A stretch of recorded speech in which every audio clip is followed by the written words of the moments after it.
எண்ணிக்கொள்ளடி என் சின்ன கண்மணி. அத்தியாயம் 34.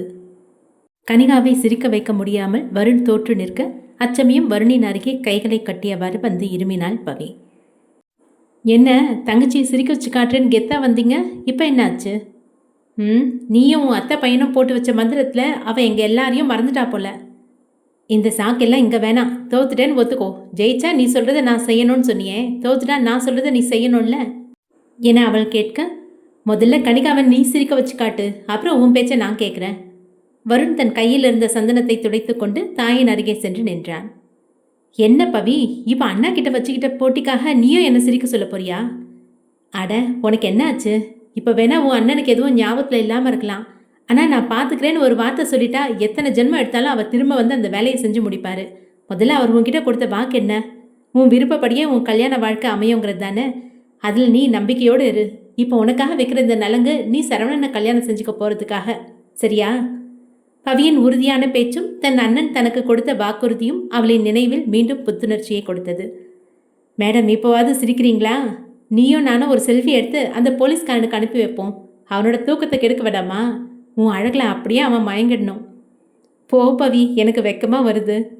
இதையெல்லாம் தூரத்திலிருந்து கவனித்து கொண்டிருந்த ராதிகா, வருண், மேலும் மற்றவர்களும் வியந்து பார்த்தனர். என்னால் அவளை சிரிக்க வைக்கவே முடியல, இவ வெக்கப்படவே வச்சிட்டாளே. வருண் வியந்து பார்த்தான். கனிகாவின் தாய் ராதிகாவிற்கும் அதே அதிர்ச்சிதான். சிரித்த சந்தன முகத்துடன் இருந்த கனிகாவுடன் பவி இணைந்து புகைப்படம் எடுத்துக்கொண்டாள். தான் எடுத்த புகைப்படத்தை ரசித்தவாறே ராதிகாவின் அருகே வந்த பவி அதை தன் அத்தையிடம் காட்டினாள். அவருக்கு மட்டுமில்லை, வருணின் கண்களுக்கும் தெரியுமாறு நன்கு மொபைலை ஆட்டி காண்பித்தாள். அதன் பின் ஒவ்வொருவராக வந்து நலங்கு வைக்க சிரித்த முகத்துடன் இருந்தாள் கனிகா. வருண் அந்த இடத்திலிருந்து நகர உடனே வழிமறைத்தாள் பவி. நில்லு வருண், உன் தங்கையை சிரிக்க வச்சா என்ன சொன்னாலும் கேட்குறேன்னு சொன்ன. இப்போ எதுவும் பேசாமல் அமைதியாக நழுவி போகிற. பேச்செல்லாம் வெறும் வாய் வார்த்தை தானா? நீ சரியான மாயக்காரி தான். என்கிட்ட சரியாக முகம் கொடுத்து கூட பேசாத கனிகா உன்கிட்ட பேசும்போது வெக்கப்படுறா. மனசுக்கு பிடிச்ச விஷயம்னா எந்த பொண்ணாக இருந்தாலும் அந்த சமயத்தில் வெக்கப்பட தான் செய்வான். சரி, உன்னோட டைலாக் எல்லாம் கேட்க எனக்கு நேரம் இல்லை. போட்டியில் தோற்றதுக்கு நான் என்ன பண்ணணும்? பணம் ஏதாவது வேணுமா? பணமா? அப்படியே வாயிலே 2 விட்டேன்னு வச்சுக்கோ. என்னை பார்த்தா எப்படி தெரியுது? என் புருஷன் யார் தெரியுமா? பெரிய கோடீஸ்வரன். அவர் நினச்சா உன் கம்பெனியே விலைக்கு வாங்கிடுவார். அடேங்கப்பா, அவன் அவ்வளோ பெரிய ஆளா? நீ சொல்கிறத பார்த்தா பெரிய பிஸ்னஸ் மேன் போல. இருந்தும் புத்தி இல்லாதவன் நினைக்கிறேன். போய உன்னை கல்யாணம் செஞ்சுருக்கான். இங்கே பாரு வருண், நான் சொல்ல போகிற வேலையை உன்னால் செய்ய முடியாது. அதுக்காக தானே இப்படியெல்லாம் என்னை வெறுப்பேற்றி கோவப்படுத்துகிறேன். அப்படியெல்லாம் ஒன்றும் கிடையாது. ஒரு ஆணோட கஷ்டம் என்னன்னு இன்னொரு ஆணுக்கு தான் புரியும். அவன் மேலே இருந்த ஒரு ஆதங்கத்தில் தான் அப்படி பேசினேன். நான் என்ன பண்ணணும் சொல்லு? உன்னோட கம்பெனியில் எனக்கு ஒரு வேலை வேணும் என்றாள். என்னோட கம்பெனியில் உனக்கு வேலை வேணுமா? உன் புருஷன் தான் சொந்தமாக கம்பெனி வச்சுருக்கானே. அவரை பற்றி பேசும்போது மரியாதையாக பேசணும் வருண். அவர் இப்போ வெளிநாட்டில் இருக்காரு. நான் இங்கே தனியாக தான் இருக்கேன். எனக்குன்னு சில கடமைகள் இருக்குது. எல்லாத்துக்குமே புருஷனையே நம்பி இருக்கிறது சரி வராது. டிபார்ட்மெண்ட் ஸ்டோர்லேருந்து வர வருமானம் எனக்கு பத்தலை. அதனால தான் வெளியே வேலைக்கு ட்ரை பண்ணுறேன். உனக்கு என்ன அனுபவம் இருக்குது என் கம்பெனியில் வேலை செய்ய? பவி ஏற்கனவே வருணின் கம்பெனியில் வேலை செய்திருக்கிறாள். ஆனால் அச்சமயம் ஷர்மி என்ற பெயரில் தான் வேலையில் சேர்ந்திருந்தாள். அதனால் அதை இப்போது வருணிடம் எடுத்துரைத்து குழப்ப வேண்டாம் என விட்டுவிட்டாள். இங்கே பாரு, போட்டியில் தோத்துட்ட. நான் கேட்குறத நீ கொடுத்தே ஆகணும். மற்றபடி என்கிட்ட எந்த கேள்வியும் கேட்காத. சரி, என் ஆஃபீஸில் இருக்க டேபிள் சேர் மாதிரி உன்னே ஒரு பொருளாக நினச்சி சம்பளம் கொடுத்துட்டு போகிறேன். அவளுக்கு பதிலை உரைத்தவன் அங்கிருந்து நகர்ந்தான். கொழுப்ப பாரு, நான் இல்லைன்னா கம்பெனி எப்போவோ ஊற்றி இருக்கும். இதெல்லாம் இவருக்கு எப்போ ஞாபகம் வருமோ? கனிகாவிற்கு பார்த்திருக்கும் மாப்பிள்ளையான சந்திரனுக்கும் உறவுக்காரர்கள் சந்தனம் வைத்தனர். அப்போது கூட எதிரே தாம்பூலத்தில் வைக்கப்பட்டிருந்த தின்பண்டங்களைத்தான் சந்திரனின் கண்கள் அதிகம் ரசித்தது. அதே சமயம் டியூட்டியில் இருந்த சரவணனின் எண்ணிற்கு மெசேஜ் வரும் சத்தம் கேட்க ஃபோனை எடுத்து யாரென கவனித்தான். பவியிடமிருந்து வந்த வாட்ஸ்அப் செய்தியை ஓப்பன் செய்து பார்க்க அதில் கனிகாவுடன் எடுத்துக்கொண்ட புகைப்படம் மற்றும் கனிகாவை தனியாக எடுத்த புகைப்படத்தையும் அனுப்பியிருந்தார். கல்யாண பொண்ணுக்கு நலங்கு வச்சாச்சு, உனக்கு எப்படா நலங்கு வைக்கிறது? பவியின் கிண்டலான செய்தியை படித்தவன் அதற்கான ஆசை இல்லாமலா இருந்தான்? எவ்வளவு சொத்துக்கள் இருந்தாலும் இந்த நலங்கு விழாவிற்கு பொன்னகைகளால் அலங்கரிப்பதை விட வண்ணப்பூக்களால் அலங்கரிப்பது தான் தனி அழகை தரும். அதில் இன்று கனகா சிரிக்கும் பூந்தோட்டமாய் காட்சியளித்தாள்.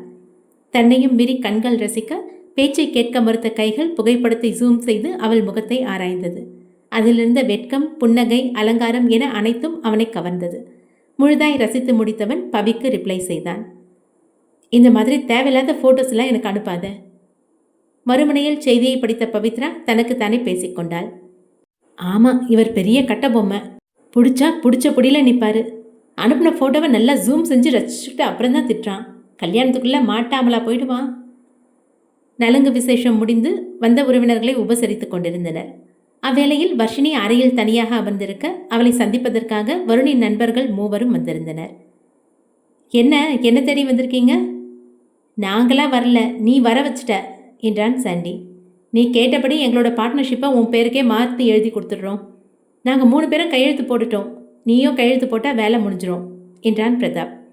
உடனே வர்ஷினியின் கண்கள் மின்னியது. அவன் கொடுத்த பத்திரத்தை வாங்கி படித்தாள். முதல் 2 பக்கங்களை படிக்கையில் ஆர்வம் கொண்டவள் 3வது பக்கத்தில் இருந்த ஒரு கண்டிஷனை படித்ததும் முகம் மாறியது.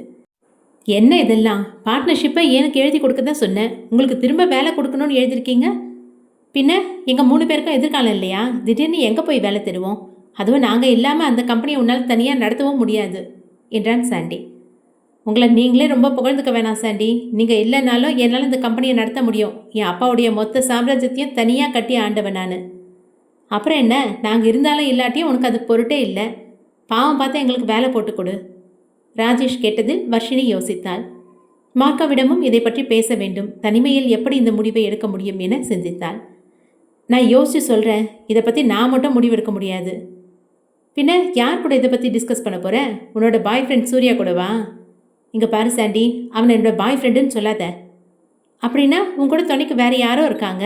அவங்களோட சேர்ந்து தானே இந்த காரியெல்லாம் பண்ணுற என்றான் ராஜேஷ்.